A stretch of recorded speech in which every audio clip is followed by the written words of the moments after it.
శక్తులన్నింటినీ వ్యవస్థలన్నీ కూడా నిర్వహణ చేస్తూ మరి ముఖ్యంగా ఈడీ అంటూ ఎన్ఫోర్స్మెంట్ డైరెక్టరేట్ అంటూ సిబిఐ అంటూ ప్రజల మధ్యలో విభేదాలు సృష్టిస్తూ ఐక్యమత్యం దెబ్బతీస్తూ మన రాజ్యాంగాన్ని కూని చేస్తున్న విషయం మనందరం కూడా చూసినాం.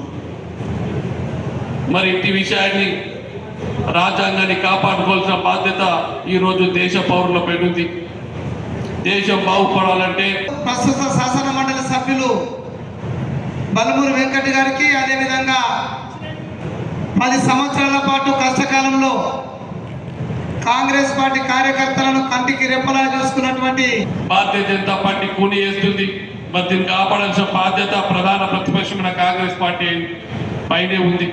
అందుకని రాహుల్ గాంధీ గారు ఇమ్మీడియట్ గా ఆ రోజు తాజ్ కృష్ణలు ఉండే అనుకుంటా, ఇమ్మీడియట్ గా మనం వెంకట్ని పోయి చూసేస్తామని వెంకట్ని కలిసి పరామర్శించి ఆ తర్వాత కాంగ్రెస్ ప్రభుత్వం అధికారంలోకి రాగానే ఎమ్మెల్సీగా నామినేట్ చేసిండు రాహుల్ గాంధీ గారు. అంటే కష్టపడితే, చిత్తశుద్ధి ఉంటే, కాంగ్రెస్ సిద్ధాంతాల కట్టుబడి ఉంటే తప్పకుండా పదవులు అవి వస్తాయి, అవిటికి అవి వస్తాయి. మనం పాకులాడాల్సిన అవసరం లేదు. ఇవాళ మీరందరూ కూడా కాంగ్రెస్ పార్టీ సిద్ధాంతాలని, కాంగ్రెస్ పార్టీ విధానాలని ప్రజల్లోకి తీసుకెళ్లాల్సిన బాధ్యత మీ పైన ఉన్నది. జై బాపు, జై భీమ్, జై సంవిధాన్. ఇది ఎందుకు తీసుకున్నామంటే ఒక పక్కన మహాత్మా గాంధీ గారిని, ఇదే బీజేపీ భారతీయ జనతా పార్టీ మహాత్మా గాంధీ గారి దేశానికి ఏం చేయాలి అని చెప్పి మహాత్మా గాంధీ గారిని విలన్గా చూపెట్టే ప్రయత్నం చేస్తుంది. ప్రపంచమంతా మహాత్మా గాంధీ సిద్ధాంతాలతో, మహాత్మా గాంధీ విధానాలని అనుసరించి వాళ్ళు విజయాలు సాధిస్తే, ఉదాహరణకు నెల్సన్ మండేలా కావచ్చు, అమెరికాలో ఉన్న నల్ల జాతీయుల హక్కుల కోసం పోరాటం చేసిన మార్టిన్ లూథర్ కింగ్ కావచ్చు, మహాత్మా గాంధీని అనుసరించారు. ప్రపంచమంతా మహాత్మా గాంధీని అనుసరిస్తే ఈ భారతీయ జనతా పార్టీ నాయకులు, వీళ్ళ పూర్వీకులు ఏమి చేయలేని దేశానికి ద్రోహం తప్ప ఈ రోజు కూడా స్వాతంత్ర పోరాటం గాంధీ వారసులుగా మన పైన ఉందని మీ అందరికి తెలియజేయదలుచుకున్నాను. అదేవిధంగా ఇందిరాగాంధీ గారు, మీకు తెలియంది కాదు, ఇందిరాగాంధీ గారు ఎవరి చేతిలో చనిపోయినరో, ఎవరు సంహరించారో మీ అందరికీ తెలుసు. ఆ రోజు పంజాబ్లో ఉన్న మిలిటెంట్లు ఆ రోజు ఖలిస్తాన్ కావాలని, మన దేశాన్ని విడగొట్టాలని వాళ్ళు ప్రయత్నం చేస్తుంటే, కుట్ర పన్నుతుంటే వాళ్ళపైన పోరాటం చేయడంలోనే ఆమె వాళ్ళ చేతిలో బలైపోయింది. కానీ ఈ దేశ సమగ్రత కోసం, ఈ దేశాన్ని విచ్ఛిన్నం చేయాలని కుట్రపడుతున్న ఆ శక్తులపై పోరాటం చేసినప్పుడే ఆమె వాళ్ళ చేతిలో బలైంది. ఈ దేశాని కోసం బలైంది ఆమె. ఇవాళ ఎక్కడికి పోయినా కానీ ఇందిరమ్మ రాజ్యం కావాలంటున్నారు. అదేవిధంగా రాజీవ్ గాంధీ గారు ఈ దేశం కోసమే కదా ఆయన ప్రాణాలు పోగొట్టుకున్నది, టెర్రరిస్టుల చేతిలో ప్రాణాలు పోగొట్టుకున్నది ఈ దేశం కోసమే కదా. ఆయన బాడీ ముద్దలు రక్త ముద్దలైంది ఈ దేశం కోసం. ఆయన ప్రాణాలు పోగొట్టుకున్న గొప్ప నాయకుల గురించి ఇవాళ వీళ్ళు బీజేపీ భారతీయ 90% సబ్సిడీ ఇచ్చినాం, ఎస్సీ ఎస్టీలకు, మైనార్టీలకు 80% ఇచ్చినాం, బీసీలకు కూడా 80% ఇచ్చినాం. ఆటోలు కొనుక్కున్నారు, మెకానిక్ షాపులు పెట్టుకున్నారు, చిన్న చిన్న రైస్ మిల్లు పెట్టుకున్నారు. ఆ రోజు ఎన్నో పెట్టుకున్నారు కదా వాళ్ళు. వాటర్ ప్లాంట్లు పెట్టుకున్నారు. ఇవన్నీ పెట్టుకోలే. ఈ 10 ఏళ్ళు ఏమన్నా ఇచ్చిన ₹1 ఇయ్యలే. ఇవాళ 6,000 కోట్ల రూపాయలు యువ వికాసం పెట్టినాం. మీరు అందరు అప్లై చేసుకోండి. మీ అందరికి ఇప్పించే బాధ్యత నేను తీసుకుంటా. మన పిల్లలకు అప్లై చేయండి. ఇన్ని గొప్ప కార్యక్రమాలు చేస్తున్నాం. మహిళా సంఘాలకు వడ్డీ లేని రుణాలు ఆ రోజు కాంగ్రెస్ ప్రభుత్వం ఉన్నప్పుడు పావుల వడ్డీ వాపస్ ఇచ్చినాం, వాళ్ళ బ్యాంకులలో జమ చేసినాం. కానీ 10 ఏళ్ళు జమ చేయలే టీఆర్ఎస్ ప్రభుత్వం. మళ్ళీ మనం వచ్చిన తర్వాతనే పావుల వడ్డీ జమ అవుతున్నది. వాళ్ళకి 0% ఇంట్రెస్ట్ లోన్లు వస్తున్నాయి. 10 లక్షలు ఇస్తున్నాం మనం ఒక్కొక్క దానికి. ఈ నియోజకవర్గం పైన ఎక్కువ బాధ్యత ఉంది. ఎందుకంటే ఇదే మండలానికి వెళ్ళి పిసిసి అధ్యక్షులు బాధ్యత వహిస్తారు. ఇదే నియోజకవర్గానికి వెళ్ళి 3 రాష్ట్ర స్థాయి కార్పొరేషన్ చైర్మన్లు ఉన్నారు. దానితో పాటు మన నియోజకవర్గ బాధ్యులు సునీల్ రెడ్డి గారు ఉన్నారు. అంటే రాష్ట్ర స్థాయి ఈ రాష్ట్ర పిసిసి అధ్యక్షులు, జిల్లా డిసిసి అధ్యక్షులు, 3 కార్పొరేషన్ చైర్మన్లు, 5 రాష్ట్ర స్థాయి నాయకులు ఉన్న ఈ నియోజకవర్గంలో అత్యధిక ఏదైతే పెద్ద ఎత్తున ఈ కార్యక్రమాన్ని జయప్రదం చేయాల్సిన బాధ్యత మీ అందరిపై ఉంది. ఆ జయప్రదం చేసే క్రమంలో మీకు పార్టీకి మధ్య ఏదైనా సమన్వయ లోపం జరిగినా, ఏదైనా ఇబ్బందులు జరిగినా, కష్టపడ్డ వారికి గుర్తింపు కలిగిస్తలేదు, గుర్తింపు వస్తలేదని చెప్పి మీరు భావించిన అవన్నింటినీ సమన్వయం చేయడానికి మీనాక్షి నటరాజన్ గారు, మహేష్ కుమార్ గౌడ్ గారు, గౌరవ ముఖ్యమంత్రి రేవంత్ రెడ్డి గారు ఒక సమన్వయకర్తగా బాల్కొండ నియోజకవర్గానికి శాసన మండలి సభ్యులను నన్ను పంపించడం జరిగింది. మీకేదైనా సమస్య ఉంటే, మీకేదైనా ఇబ్బంది ఉంటే, 4 గోడల మధ్యలో మీ సమస్య పరిష్కారం అన్నా లేకపోతే మీ యొక్క ప్రశ్నకి సమాధానం అన్నా తప్పనిసరిగా చెప్పే బాధ్యత నాపై నుండి తప్పనిసరిగా చెప్పి తీరుతాను. కానీ ఇంతకుముందే ఈ ప్రోగ్రామ్ గురించి చాలా స్పష్టంగా ఏ రకంగా చేయాలని చెప్పని సునీలన్న మోహన్ వివరించడం జరిగింది.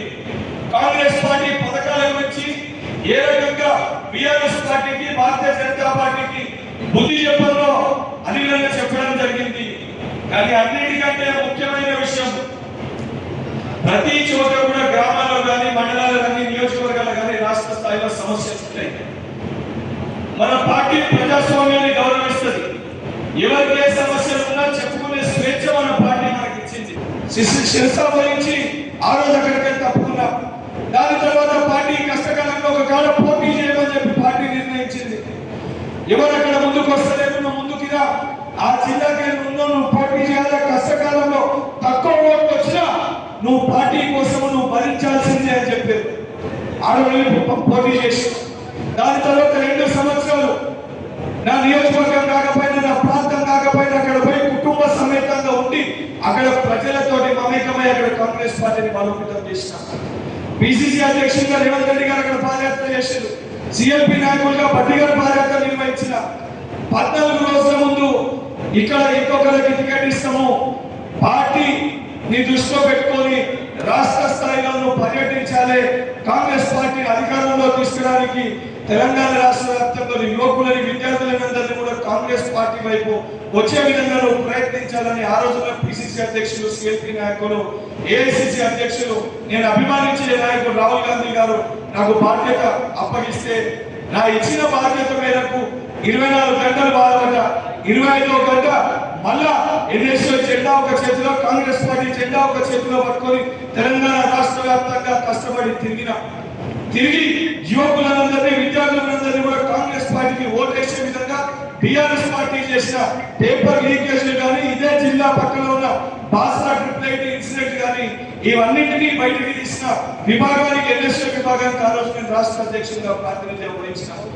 నేను కష్టకాలంలో చెప్పారు, నీ కష్టాన్ని మేము చూసినాము, నువ్వు పడుతున్న కష్టాన్ని మేము గుర్తిస్తాము, నువ్వు ఇదే రకంగా పార్టీ కోసం నిబద్ధతతోటి, కార్యకర్తల కోసము, తెలంగాణ ప్రజల కోసం కష్టపడు, తప్పనిసరిగా నీ గుర్తింపు లభిస్తుందని చెప్పారు. ఆ రోజు నాకు కొంతమంది నాకు కూడా చెప్పారు, ఎంత కష్టపడ్డా ఏమి రాదు అని చెప్పారు. మేము 30-40 ఏళ్ళు కష్టపడ్డాము, అవకాశాలు రావు, ఎందుకు కేసులు పెట్టుకుంటున్నాను. ఆ రోజు మన పార్టీలో కూడా కొంతమంది నాతో హేళనగా మాట్లాడారు. అయినా కూడా నా తల్లిని ఎట్లయితే నేను భావిస్తా, కాంగ్రెస్ పార్టీని కూడా అదే రకంగా నేను భావిస్తా. ఆ ఇచ్చిన మాట మేరకు కష్టపడి నిబద్ధతతోటి నేను పార్టీ కోసం కృషి చేసిన. కాంగ్రెస్ పార్టీ అధికారంలోకి వచ్చింది. అధికారంలోకి రాగానే నాకు కూడా ఏదో కార్పొరేషన్లో ఎన్నో కాడ స్థానం కల్పిస్తానని చెప్పాలనుకున్నా. నేనే పైరవీ చేయలే, ఏ రికమెండేషన్ పెట్టలే. అకస్మాత్తుగా ఢిల్లీకి వెళ్ళి ఫోన్ వచ్చింది, సీఎం గారు ఫోన్ చేసిండు, నామినేషన్ ప్రిపేర్ చేసుకో, నువ్వు ఎమ్మెల్సీగా నామినేషన్ వేయాలని చెప్పారు. వాళ్ళు చెప్పినందుకు కూడా నాకు నమ్మకం కలిగే.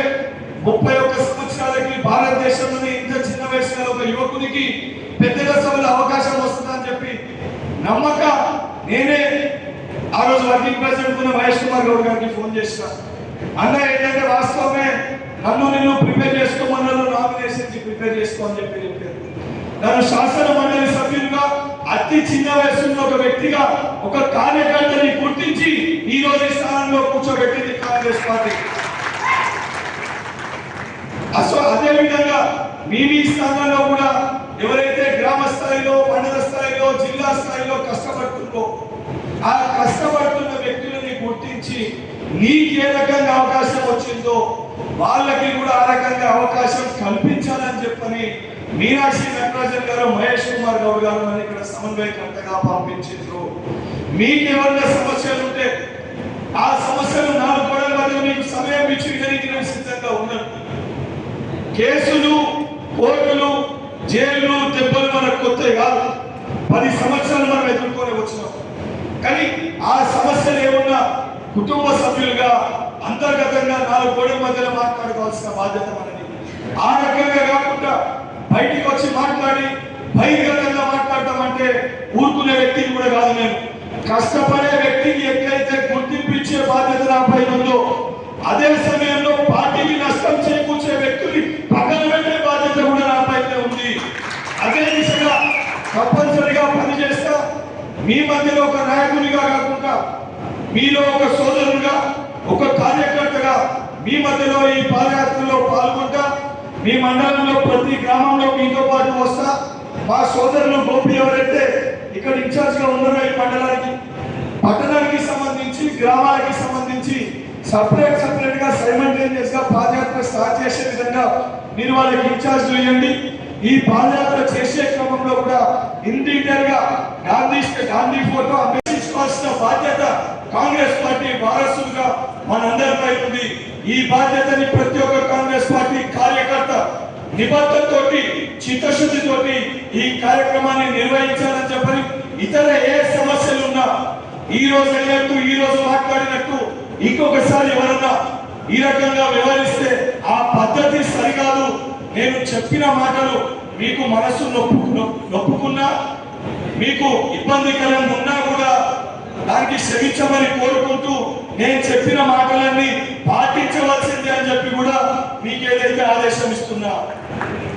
మరొకసారి ఈ కార్యక్రమాన్ని నిర్వహించిన భీమ్గల్ సంబంధించిన నాతో పాటు ఇక్కడ విచ్చేసిన డిసిసి అధ్యక్షులకి, నియోజకవర్గ బాధ్యులకి, మా అన్నకి అందరూ కూడా పేరు పేరున మరొకసారి కృతజ్ఞత ధన్యవాదాలు తెలియజేస్తున్నాం. చేసినటువంటి వివిధ గ్రామాల కాంగ్రెస్ పార్టీ కార్యకర్తలు, నాయకులు, రాజ్యాంగాన్ని అత్యంత పవిత్రమైనదిగా, ప్రపంచంలోనే గొప్ప రాజ్యాంగంగా భావిస్తాము. మాకు సార్వభౌమత్వ, సామ్యవాద, లౌకిక, ప్రజాస్వామ్య, గణతంత్ర రాజ్యంగా నిర్మించుకోవడానికి సాంఘిక, ఆర్థిక, రాజకీయ న్యాయాన్ని, ఆలోచన, భావ ప్రకటనను, అంతస్తుల్లోనూ అవకాశాల్లోనూ సమానత్వాన్ని కల్పించడానికి కుల, మత, ప్రాంత, వర్ణ, లింగ, ధనిక, పేద లాంటి ఏ రకమైన భేదాలు లేకుండా అందరికీ సమాన హక్కులు, బాధ్యతలు రాజ్యాంగం కల్పించింది.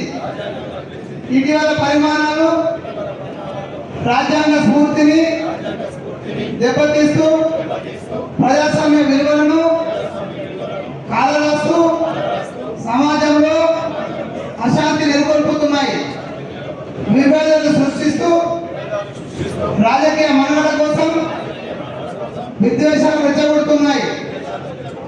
ఇలాంటి తరుణంలో శాంతి అహింసలను మూల సూత్రాలుగా మనకు బోధించిన మహాత్ముడి స్ఫూర్తిగా మనుషులంతా ఒకటే అంటూ రాజ్యాంగంలో అందరికీ హక్కులు కల్పించిన డాక్టర్ బాబాసాహెబ్ అంబేద్కర్ గారి ఆశయాలను అమలు చేస్తూ మన గొప్ప రాజ్యాంగాన్ని కాపాడుకోవడానికి చిత్తశుద్ధితో, అంకిత భావంతో అహర్నిశలు కృషి చేస్తానని ప్రమాణం చేస్తున్నాను. జై బాపు, జై భీమ్, జై సంవిధాన్, జై